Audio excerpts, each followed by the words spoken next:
जय हिंद, नमस्कार दोस्तों। आज की वीडियो में आप सभी लोगों का स्वागत है फिर से एक बार। तो इस वीडियो में हम सामान्य जो ज्ञान है उसका क्वेश्चन पेपर लेके आए हैं। ठीक है, इसमें भी टोटल 30 क्वेश्चन है जो कि हम यहाँ पे आज देखने वाले हैं। ठीक है, ये जो सामान्य ज्ञान का क्वेश्चन है वो एडीओ 2017 का है। ठीक है, एडीओ 2017 का क्वेश्चन पेपर है। तो चलिए वीडियो को बिना देरी के स्टार्ट करते हैं। अगर चैनल पर नए हैं तो चैनल को सब्सक्राइब कर लो और बेल के आइकन को भी प्रेस कर लो। तो आज का हमारा पहला क्वेश्चन है, छत्तीसगढ़ राज्य का एक प्रमुख पुरस्कार है।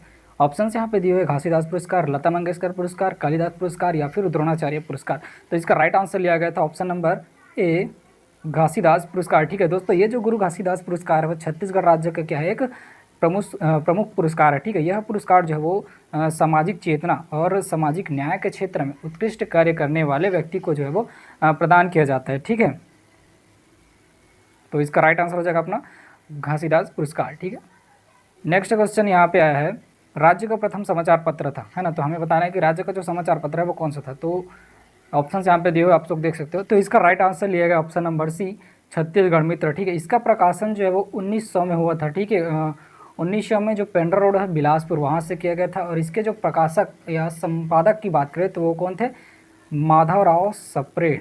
ठीक है, माधवराव सप्रे जो थे वो इसके क्या थे, संपादक थे। ठीक है, चलिए देखते हैं अपना नेक्स्ट क्वेश्चन, चंदूलाल चंद्राकर का संबंध कहाँ से है ना। तो यहाँ पे ऑप्शंस दिए हुए हैं, रायपुर, धमतरी, कांकेर या दुर्ग। ठीक है, तो इसका राइट आंसर हो जाएगा ऑप्शन नंबर डी, दुर्ग। ये जो चंदूलाल चंद्राकर, इनका संबंध जो है वो दुर्ग जिले से है। ठीक है, अगर हम इनके जन्म तिथि की बात करें तो ये जो चंदूलाल चंद्राकर है उनका जन्म जो है वो 1 जनवरी को हुआ था। ठीक है, 1 जनवरी 1920 को हुआ था, है ना। और ये जो चंद्राकर जी है वो दैनिक हिंदुस्तान के संपादक वह 1964 से लेकर के 1970 तक, है ना, 1964 से लेकर के 1970 तक ये जो है वो भारत प्रेस एसोसिएशन के अध्यक्ष भी रह चुके हैं। और 1970 से लेकर के 1977 तक, है ना, 1970 से लेकर के 77 तक ये जो है वो लोकसभा के क्या थे, सदस्य भी रह चुके थे। ठीक है, और ये जो चंद्राकर जी है वो केंद्र सरकार में जो ग्रामीण विकास के राज्य मंत्री एवं कांग्रेस के महासचिव भी रहे हैं। ठीक है, तो इसका राइट आंसर हो जाएगा option number D. Next question है, निम्नलिखित आईएएस अधिकारी में से कौन भारत सरकार का प्रमुख प्रशासकीय अधिकारी होता है। यहाँ पे ध्यान दीजिएगा, है ना, यहाँ पे बोला जा रहा है कि भारत सरकार का प्रमुख प्रशासकीय बोला जा रहा है ना। यहाँ पे क्या बोला जा रहा है, प्रशासकीय बोला जा रहा है। तो इसका राइट आंसर लिया गया ऑप्शन नंबर ए, कैबिनेट सचिव। यही जो है वो सर्वोच्च अधिकारी और वरिष्ठ अधिकारी होता है। ठीक है, और इनकी जो नियुक्ति है ना, ये जो कैबिनेट सचिव है इनकी नियुक्ति जो है वो वरिष्ठ आईएएस अधिकारियों से ही किया जाता है। और जो कैबिनेट सचिव होता है वो सिविल सेवा बोर्ड, कैबिनेट सचिवालय और भारतीय प्रशासनिक सेवा के अध्यक्ष और जो भारत सरकार है उसके नियमों के तहत सिविल सेवाओं के क्या होते हैं, ये प्रमुख है। तो ठीक है, अगर हम वरीयता का क्रम देखें ना, वरीयता क्रम में बात करें तो ये जो है वो 11वां नंबर पे आता है। ठीक है, तो इस प्रकार इसका राइट आंसर हो जाएगा अपना कैबिनेट सचिव है। सामान्य परिस्थिति में एक नगर निगम में प्रशासनिक अधिकार मुख्यतः किसके पास होता है। यहाँ पे ऑप्शंस दिए हुए हैं, महापौर, नगर आयुक्त, एवं भी दोनों, या इनमें से कोई नहीं। तो इसका राइट आंसर लिया गया था ऑप्शन नंबर बी, नगर आयुक्त। दोस्तों नगर आयुक्त के पास ही जो नगर निगम है उसका प्रशासनिक अधिकार जो है वो होता है। ठीक है, और यही कहा जाए तो नगर निगम का एक क्या है, एक वास्तविक प्रमुख बोल सकते हैं। ठीक है, किसको, ये जो नगर आयुक्त होते हैं उनको, है ना। तो चलिए बढ़ते हैं अपने नेक्स्ट क्वेश्चन की ओर। मध्य प्रदेश की किस दिशा की ओर यह राज्य जो स्थित है। यहाँ पे ऑप्शंस दिए हुए हैं, उत्तर पूर्व, दक्षिण पूर्व, उत्तर पश्चिम या फिर दक्षिण पश्चिम। तो इसका राइट आंसर आ जाएगा, आपको तो पता ही होगा कि ये जो है वो ऑप्शन नंबर बी लिया गया था, दक्षिण पूर्व लिया गया था। ठीक है, नेक्स्ट क्वेश्चन है, निम्नलिखित में से कौन सा खनिज इस राज्य में उपलब्ध नहीं है। ऑप्शंस यहाँ पे दिए हुए हैं, कोयला, लॉयस्क, बॉक्साइट या मैग्नीज। ठीक है, तो इसका राइट आंसर लिया गया था मैग्नीज। ठीक है दोस्तों, अगर उस टाइम जो है वो मैग्नीज को लिया गया था, ठीक है, आंसर, लेकिन ये जो मैग्नीज है वो भी छत्तीसगढ़ में पाया जाता है। ठीक है, जो बस्तर संभाग वाला एरिया है, जो बस्तर वाला एरिया है वहाँ पे मैग्नीज जो है वो पाया जाता है। ठीक है, तो उस टाइम जो है वो आंसर मैग्नीज को लिया गया। अगर ऐसा कहे तो ये जो सभी खनिज जो है वो छत्तीसगढ़ में पाए जाते हैं, ठीक है। नेक्स्ट क्वेश्चन है, निम्नलिखित में से कौन सा जलप्रपात इस राज्य में सबसे ऊंचा है ना। तो ऑप्शंस यहाँ पे दिए हुए हैं, तीरथगढ़, चित्रकूट, रानीदह या अमृतधारा। तो इसका राइट आंसर हो जाएगा अपना ऑप्शन नंबर ए, तीरथगढ़ जलप्रपात। ये जो तीरथगढ़ जलप्रपात है वो छत्तीसगढ़ का सबसे ऊंचा जलप्रपात है। ये जो बस्तर जिले में कांगेर घाटी पर स्थित है, ठीक है। कौन सी नदी पर? मुनगाबहार नदी पर ये जो जलप्रपात है वो स्थित है, ठीक है। इसकी अगर हम ऊंचाई की बात करें तो इसका ऊंचाई जो है वो 300 फीट है, ठीक है। इसकी ऊंचाई जो है वो 300 फीट है, ठीक। और बाकी अगर हम चित्रकूट जलप्रपात की बात करें तो चित्रकूट जलप्रपात को भारत का सबसे चौड़ा जो जलप्रपात बोला जाता है, इसको भारत का न्यागरा वाटरफॉल भी बोला जाता है, ठीक है। अमृतधारा और जो रानीदह जलप्रपात है ये दोनों जो है वो एमसीबी जिले के अंतर्गत पड़ते हैं, ठीक है। निम्नलिखित में से कौन सा औद्योगिक विकास केंद्र इस राज्य में सबसे अधिक विस्तृत है? यहाँ पे ऑप्शन दिए हुए हैं, उरला, सिलतरा, सिरगिट्टी, बोरई। तो इसका राइट आंसर लिया गया option number B, Siltara. Siltara जो है वो रायपुर में स्थित है, ठीक है। ये जो है वो यहाँ पर जो लौह इस्पात, कृत्रिम रेशा तथा जो यहाँ पे कई जो है पावर प्लांट क्या है स्थित है, ठीक। इसलिए ये जो है वो इसको अधिक विस्तृत औद्योगिक क्षेत्र के रूप में दर्जा प्राप्त है, ठीक है। किसको? सिलतरा को। नेक्स्ट क्वेश्चन है, इस राज्य में स्थित राष्ट्रीय विधि विश्वविद्यालय इनमें से किनके नाम पर जो है वो है, ठीक है। तो यहाँ पे ऑप्शन दिया हुआ है, कुशाभाऊ ठाकरे, हिदायतुल्ला, डॉक्टर सीवी रमन या स्वामी विवेकानंद। तो इसका राइट आंसर लिया गया ऑप्शन नंबर बी, हिदायतुल्ला, ठीक है। ये जो हिदायतुल्ला थे इनके नाम पर ही जो राष्ट्रीय विधि विश्वविद्यालय उनका नाम है। और अगर हम इनकी बात करें तो ये भारत के पहले क्या थे? मुस्लिम मुख्य न्यायाधीश थे, ठीक है। कौन? हिदायतुल्ला क्या थे? भारत के पहले मुस्लिम मुख्य न्यायाधीश थे, ठीक है। नेक्स्ट क्वेश्चन है, निम्नलिखित में से कौन इस राज्य में प्रशासन का प्रमुख होता है ना। यहाँ पे भी गौर कीजिएगा, वहाँ पे पूछा गया था प्रमुख प्रशासकीय अधिकारी पूछा गया था, और यहाँ पे इस क्वेश्चन में पूछा गया राज्य में प्रशासन का प्रमुख पूछा गया, ठीक है। तो यहाँ पे इसका जो राइट आंसर है वो हो जाएगा ऑप्शन नंबर सी, मुख्य सचिव, ठीक है। इनका मीनिंग जो है वो सेम है, ठीक है। वो जो एक क्वेश्चन अपने और देखा था वो है ना, जो चौथे नंबर का क्वेश्चन देखे थे वो उसमें पूछा गया था भारत का पूछा गया था, लेकिन इसमें छत्तीसगढ़ राज्य का पूछा गया, ठीक है। तो इसका आ जाएगा अपना मुख्य सचिव, और भारत का लिया गया था अपना कैबिनेट सचिव लिया गया था, ठीक है। तो इसका राइट आंसर हो जाएगा ऑप्शन नंबर सी, मुख्य सचिव जो है वो राइट आंसर हो जाएगा, ठीक है। अगर हम मुख्य सचिव के बारे में थोड़ा सा फैक्ट्स देखें तो जो मुख्य सचिव होता है राज्य प्रशासन का प्रशासकीय क्या होता है? प्रमुख होता है, तथा राज्य के जो प्रशासनिक पदानुक्रम है उसमें उनमें जो इनका स्थान जो है वो क्या होता है? सर्वोच्च होता है, ठीक है। तो चलिए बढ़ते अपने नेक्स्ट क्वेश्चन की ओर। निम्नलिखित में से कौन सा इस राज्य की संस्कृति का आधार है? ऑप्शंस यहाँ पे दिए हुए हैं, जनजातीय जीवन शैली, कृषक परंपराएं, विभिन्न धर्मों का संगम, उपरोक्त सभी। तो इसका राइट आंसर लिया गया ऑप्शन नंबर डी, उपरोक्त सभी, है ना। राज्य की संस्कृति का आधार जो है वो ये सभी आते हैं, ठीक है। जनजातियों का जो जीवन शैली वो भी आता है, कृषक परंपराएं भी आते हैं, और ये जो विभिन्न धर्मों का संगम है वो भी इस राज्य की जो संस्कृति है उसको बनाने में कायम है, ठीक है। तो इसका राइट आंसर हो जाएगा ऑप्शन नंबर डी, उपरोक्त सभी। नेक्स्ट क्वेश्चन है, प्राचीन काल में इस राज्य में शासन करने वाले निम्नलिखित में से किस वंश के राजाओं ने त्रिकलिंगाधिपति की उपाधि जो है वो धारण की थी? ऑप्शन यहाँ पे दिए हुए, नल वंश, हड़प्पुरी वंश, सोमवंश या पांडु वंश, ठीक है। तो इसका जो राइट आंसर लिया गया ऑप्शन नंबर सी लिया गया, सोमवंश, है ना। इन्होंने जो है वो त्रिकलिंगाधिपति की उपाधि जो है वो धारण किया होता, ठीक है। ये जो सोमवंश है वो छत्तीसगढ़ में जो है वो 10वीं शताब्दी में, है ना, 10वीं शताब्दी के लगभग दक्षिणी कोसल पर जो सोमवंश के शासकों का क्या हुआ? शासन जो है वो स्थापित हुआ, और ये जो है वो स्वयं को कोसल और उत्कल का क्या बोलते थे? स्वामी मानते थे, ठीक है। और इस वंश का जो प्रतापी शासक था वो शिवगुप्त था, ठीक है। कौन था? शिवगुप्त। सोमवंश का जो प्रतापी शासक कौन था? शिवगुप्त था, ठीक है। और शिवगुप्त के पश्चात जो है वो जनमेजय महाभाव गुप्त जो है वो प्रथम कोसल का शासक बना, जिसने उड़ीसा को जीतकर त्रिलिंगाधिपति की उपाधि जो है वो धारण की। किसने? ये जो जनमेजय महाभाव थे, है ना, जनमेजय महाभाव गुप्त थे, उन्होंने उड़ीसा को जीता, उसके बाद त्रिलिंगाधिपति की उपाधि जो है वो धारण की इसने, ठीक है। तो इस प्रकार इसका राइट आंसर हो जाएगा सोमवंश।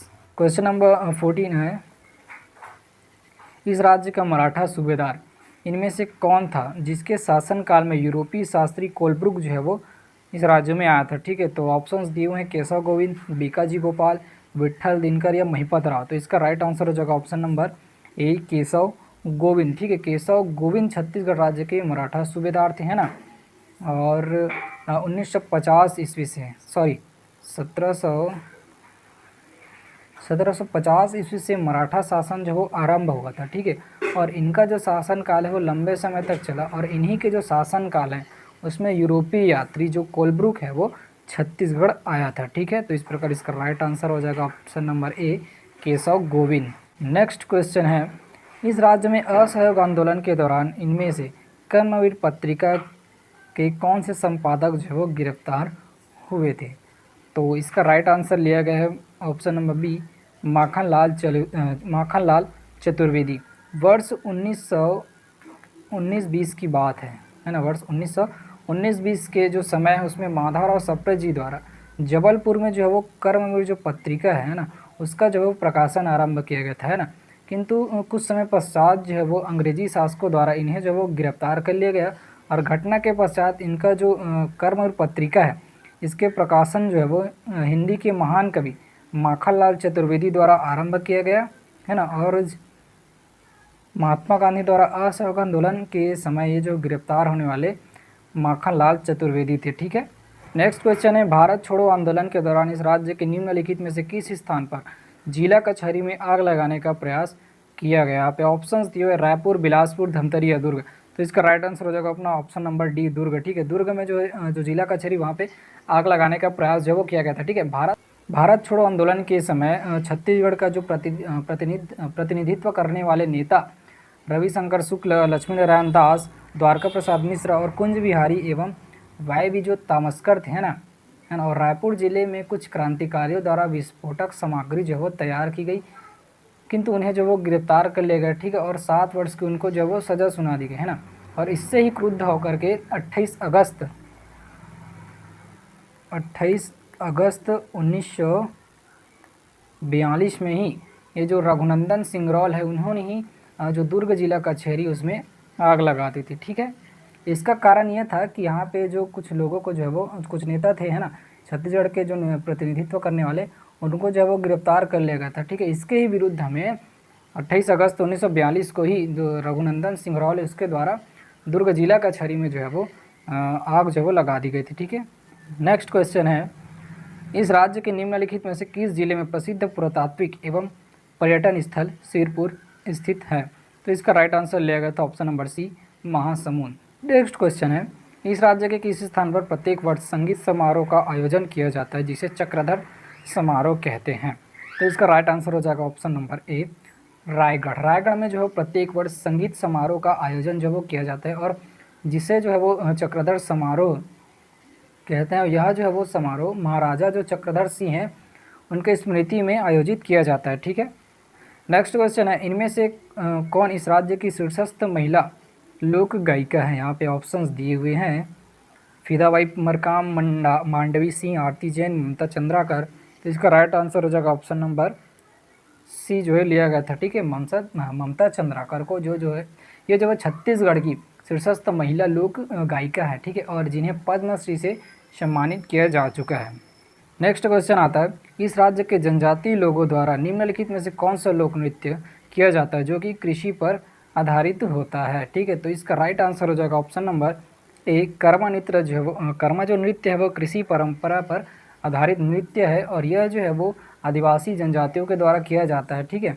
कर्मा नृत्य की बात करें तो जो कर्मा नृत्य है वो जो जनजाति लोग हैं उनके द्वारा किया जाता है, ठीक है। और ये जो नृत्य है वो भाद्रपद मास में किया जाता है, ठीक है। ये जो नृत्य है वो भाद्रपद मास की एकादशी को किया जाता है, ठीक है। और इसमें क्या किया जाता है कि जो करम वृक्ष होता है उनकी जो शाखा होती है उसको घर का जो आंगन होता है उसमें ला करके आरोपित किया जाता है, ठीक है। और ये जो नृत्य है वो महिला एवं पुरुष दोनों के द्वारा किया जाने वाला नृत्य है, ठीक है। इस प्रकार राइट आंसर लिया गया था अपना कर्म नृत्य, ठीक है, जो कि कृषि पर आधारित नृत्य है। भारतीय संविधान के अनुसूची की धारा 20 में इस राज्य की कितनी जो जनजाति है वो सूचीबद्ध है, ठीक है। तो इसका राइट आंसर लिया गया था ऑप्शन नंबर डी 42 जो नृत्य है उनको जो है वो 42 जो जनजाति है उनको सूचीबद्ध किया गया भारतीय संविधान के अनुसूची की धारा 20 के अंतर्गत, ठीक है। नेक्स्ट क्वेश्चन आता है, मरिया मुरिया एवं डोरला इस राज्य के निम्नलिखित में से किस जनजाति की उप जनजातियाँ है। ऑप्शंस दिए हुए हैं यहाँ पे, बैगा, कमार, गोंड एवं कंवर। तो इसका राइट आंसर लिया गया था ऑप्शन नंबर सी, गोंड। ये जो मरिया मुरिया एवं डोरला उप जनजातियाँ है ना, ये जो है वो जो गोंड जनजाति उनकी जो है वो उप जनजाति के अंतर्गत आता है, ठीक है। ये जो गोंड जनजाति है उनको जो है वो भारत की सबसे बड़ी जनजाति के रूप में, बड़ी जनजाति का दर्जा जो है वो प्राप्त है, ठीक है। नेक्स्ट क्वेश्चन आता है, इनमें से किसने इस राज्य की जनजातियों की संस्था घोटुल का जो है वो अध्ययन किया गया था। ये क्वेश्चन जो रिपीटेड है, ठीक है। ये जो है वो 2012 एडीओ का जो 2012 का क्वेश्चन पेपर था उसमें भी देखा गया इस क्वेश्चन को, ठीक है। रिपीटेड क्वेश्चन है, इसके बारे में अच्छे से आप लोग पढ़ लीजिएगा। जहाँ तक मुझसे बनेगा मैं इसके बारे में आपको बता देता हूँ कि इसका जो राइट आंसर है वो ऑप्शन नंबर बी आ जाएगा, वेरियर एल्विन, है ना। घोटुल संस्था का जो अध्ययन करने का श्रेय वो वेरियर एल्विन को दिया जाता है। और जो वेरियर एल्विन है वो एक प्रसिद्ध साहित्यकार है, ठीक है। और घोटुल जो है वो भारत के कई जनजाति समुदायों में एक बड़े कुटीर को कहा जाता है, ठीक है। जनजातियों का एक समूह होता है, जो समूह है उनमें जो एक बड़ा समूह होगा उन्हीं को क्या बोला जाता है, अपना घोटुल कहा जाता है, ठीक है। जिसमें पूरे गांव के जो है वो बच्चे और जो किशोर होते हैं वो सामूहिक रूप से यहाँ पे रहते हैं, ठीक है। किसमें जो घोटुल होता है, एक संस्था है वहाँ पे, ठीक है। नेक्स्ट क्वेश्चन है, निम्नलिखित में से किस तिथि से भारत में वस्तु एवं सेवा कर जो है वो प्रारंभ हो गया है। ऑप्शंस यहाँ पे दिए हुए हैं, ठीक है। 1 अप्रैल 2017, 1 जून 2017, 1 जुलाई 2017 या 1 सितंबर 2017 यहाँ पे ऑप्शन दिए हुए हैं, ठीक है। तो इसका राइट आंसर लिएगा ऑप्शन नंबर सी, 1 जुलाई 2017 को लिया गया, ठीक है। वस्तु एवं सेवा कर है ना, जीएसटी जो है भारत सरकार की एक नई अप्रत्यक्ष कर व्यवस्था है, ठीक है। जो 1 जुलाई 2017 से पूरे भारत में है ना, जो जम्मू कश्मीर उसको छोड़कर जो पूरे भारत में लागू किया गया था। कब? 1 जुलाई 2017 से, है ना। नेक्स्ट क्वेश्चन है, इनमें से भारत के वर्तमान मुख्य निर्वाचन आयुक्त कौन है। ऑप्शंस यहाँ पे दिए हुए हैं, तो इसका जो राइट आंसर लिएगा ऑप्शन नंबर ए, ये जो अचल कुमार ज्योति है, इनको जो है वो ये जो है वो उस टाइम मुख्य निर्वाचन आयुक्त थे, ठीक है। और इनकी जो नियुक्ति है वो राष्ट्रपति के द्वारा की जाती है, ठीक है। नेक्स्ट क्वेश्चन है, जर्मनी के निम्नलिखित में से किस शहर में जुलाई 2017 में G20 शिखर जो है वो सम्मेलन हुआ था, ठीक है। ये जो करंट अफेयर का क्वेश्चन था उस टाइम, तो इसका जो राइट आंसर है वो लिया गया था ऑप्शन नंबर डी, हैम्बर्ग को लिया गया था, ठीक है। नेक्स्ट क्वेश्चन आता है, इनमें से कौन 2017 की विंबलडन टेनिस महिला चैंपियन। ये भी जो है वो करंट अफेयर का क्वेश्चन है, ठीक है, उस टाइम का। तो इसका राइट आंसर लिया गया था option number B, Garbine Muguruza, ठीक है। नेक्स्ट क्वेश्चन आता है, निम्नलिखित में से कौन सी उत्तर कोरिया की राजधानी है। तो इसका राइट आंसर हो जाएगा ऑप्शन नंबर बी, ठीक है, प्योंगयांग जो है इसका राइट आंसर हो जाएगा। नेक्स्ट क्वेश्चन है, भारत के राष्ट्रपति निर्वाचित होने के पूर्व श्री रामनाथ कोविंद निम्नलिखित में से किस राज्य के राज्यपाल थे। तो इसका जो राइट आंसर है वो आ जाएगा ऑप्शन नंबर डी, बिहार। ये जो है वो जो रामनाथ कोविंद थे ना, ये जो है वो बिहार राज्य के क्या थे, राज्यपाल थे, है ना, राष्ट्रपति निर्वाचित होने से पूर्व। नेक्स्ट अपना लास्ट क्वेश्चन है आज का, भारतीय संविधान के अनुच्छेद 324 द्वारा निम्नलिखित में से किस स्वतंत्र संस्था की गठन का प्रावधान जो है वो किया गया है। ऑप्शंस यहाँ पे दिए हुए हैं, निर्वाचन आयोग, लोक सेवा आयोग, राज्य पुनर्गठन आयोग या सूचना आयोग। तो इसका राइट आंसर जो है वो हो जाएगा अपना ऑप्शन नंबर ए, निर्वाचन आयोग जो है वो अनुच्छेद 324 के द्वारा जो है वो गठन किया गया, ठीक है इसको।